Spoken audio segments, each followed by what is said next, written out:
Շնորհակալ եմ շատ ազգային ժողովի նախագահի հարգելի տեղակալներ, ազգային ժողովի հարգելի պատգամավորներ, կառավարության հարգելի անդամներ, սիրելի ժողովուրդ, քննարկում ենք 2025 թվականի պետական բյուջեի կատարման հաշվետվությունը եւ առաջին բանը, որ ուզում եմ ասել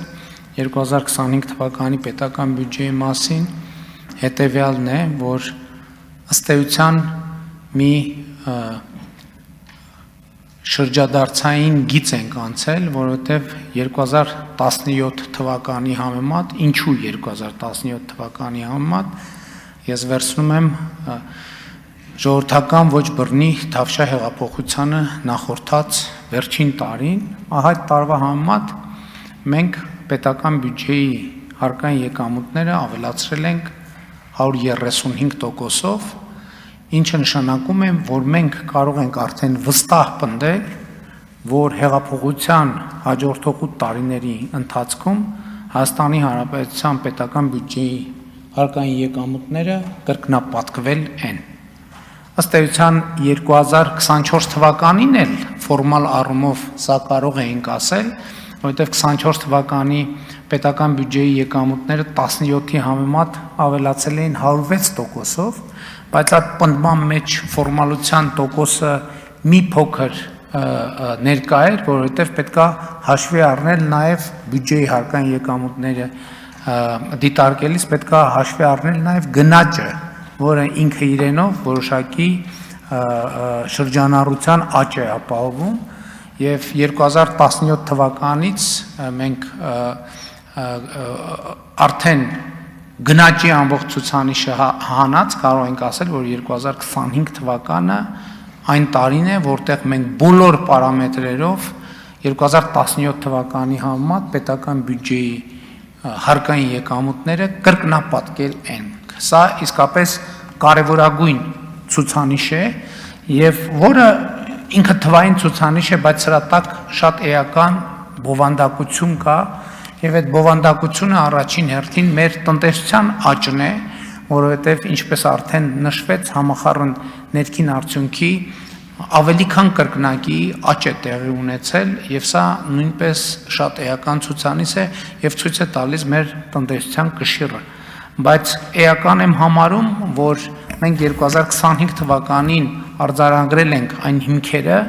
որոնք մեզ թույլ են տալիս ասելու, որ մենք կարող ենք անցում կատարել դեպի նոր օրակարգ, որը մենք ձևակերպել ենք այդ թվում 2026 թվականի խորհրդարանական ընտրությունների ժամանակ, որպես նոր որակի պետության ձևավորման օրակարգ եւ իհարկե այդ հնարավորությունը առաջին հերթին կապված է 2025 թվականին տեղի ունեցած մի քանի կարևոր իրադարձությունների հետ։ Ուզում եմ հիշեցնել, որ հենց 2025 թվականին էր, երբ որ Հայաստանի Հանրապետությունը եւ Ադրբեջանի Հանրապետությունը հայտարարեցին երկու երկրների միջև խաղաղություն եւ միջպետական հարաբերություններ հաստատելու մասին համաձայնագրի նախագծի բանակցությունների ավարտը համաձայնագրի նախագծի համաձայնեցմամբ։ Սա իսկապես կարևորագույն իրադարձություն էր եւ այս իրադարձությունն է, որ հնարավոր դարձրեց խաղաղության հաստատումը 2025 թվականի օգոստոսի 8-ին Միացյալ Նահանգների մայրաքաղաք Վաշինգտոնում նախագահ Տրամպի մասնակցությամբ եւ նախաձեռնությամբ Եվ մենք ի վերջո պետք է արձանագրենք, որ 2025 թվականը այն տարին է,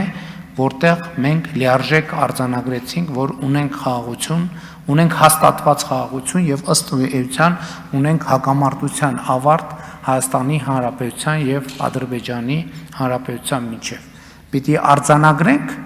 որ 2026 թվականին այդ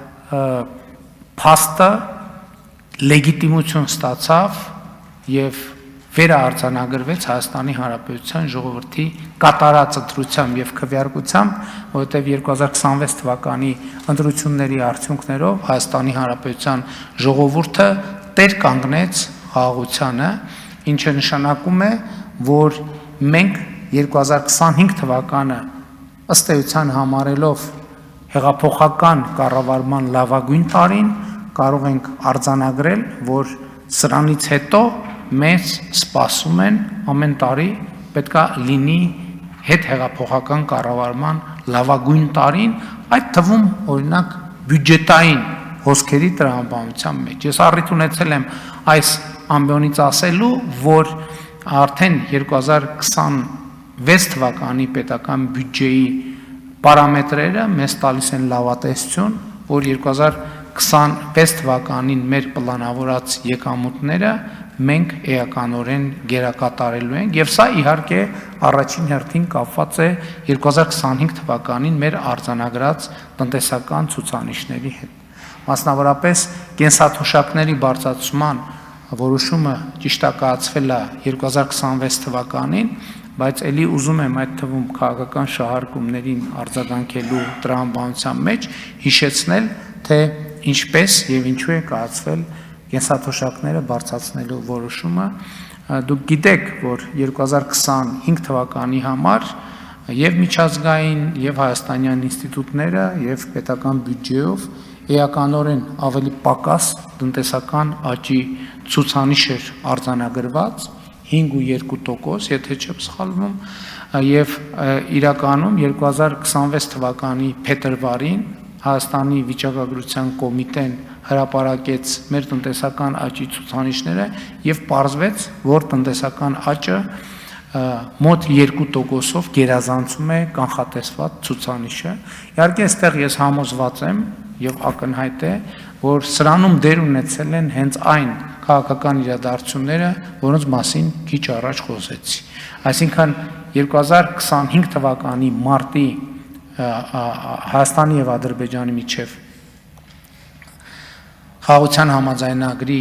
տեքստի շուրջ բանակցությունների ավարտը հաջողությամբ եւ հետագայում նաեւ խաղաղության հաստատումը Վաշինգտոնում իրենք նոր տնտեսական խթան են բերել եւ այդ որոշումների եւ այդ փոփոխությունների արդյունքում է,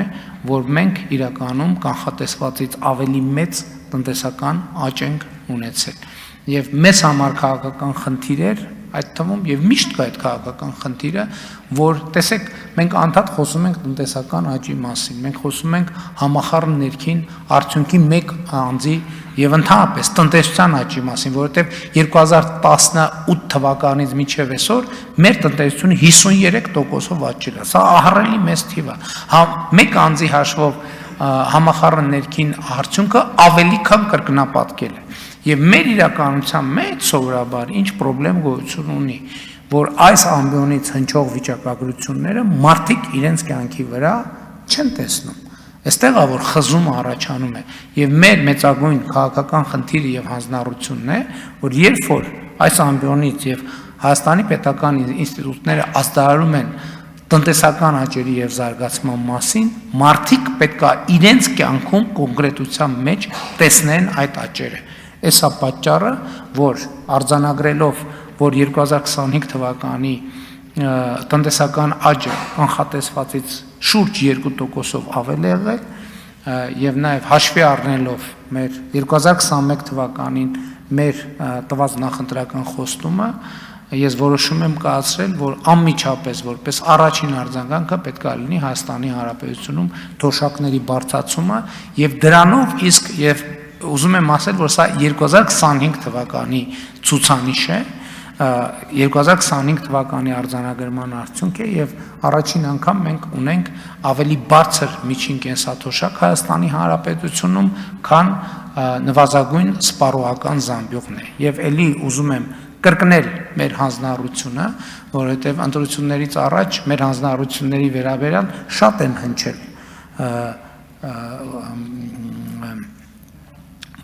բամբասանքներ, որ ընտրություններից հետո այդ չեղարկվելու է եւ մեր պարտավորությունն է, ընդ որում դա հեշտ իրականանալի գործ չէ, որովհետեւ կենսաթոշակների հետ կապված ցանկացած գործողություն ինքը ենթադրում է շատ մեծ բյուջետային ծախսեր եւ սրա պատճառը հետեւյալն է, որ ել եմ ասում, եթե մենք 1000 դրամ թոշակ ենք բարձրացնում, մի թոշակառուի համար այդ 1000 դրամը շատ մեծ նշանակություն չունի, բայց պետական բյուջեի համար դա միլիարդների ծախս է, որովհետև մենք խոսում ենք 650,000 մարդու, այսինքն 650,000 անգամ 1000 դրամ, դա արդեն մի ահռելի գումար է, եւ մեր հանձնառությունն է, որ 2028 թվականից սկսած մենք կվերանայենք եւ առնվազն գնաճի չափով մենք կինդեքսավորենք կենսաթոշակը, որպեսզի այս սոցիալական նշաձողից մենք ներքև այլևս երբեք չիջնենք։